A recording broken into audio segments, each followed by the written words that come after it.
নমস্কাৰ বন্ধু গাঁৱলীয়া মই বিহু পিঠা বনাই আছোঁ দেই। আচলতে ঘৰত ঢেঁকী নাই, মাহঁতৰ ঘৰত আহোঁ মই প্ৰত্যেক বছৰি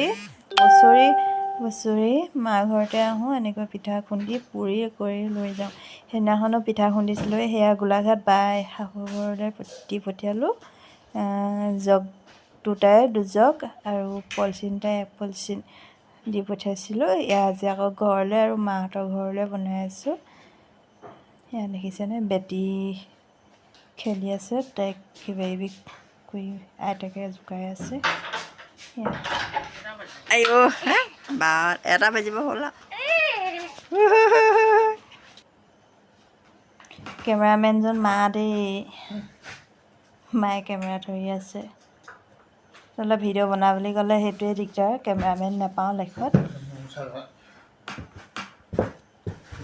সেইটো কাৰণে এলাহটো অলপ লাগে ন, অকলে অকলে চব কৰি থাকিবলৈ। লগতে সকলোকে আমাৰ ঘৰত বিহু খাবলৈ নিমন্ত্ৰণ জনালোঁ দেই।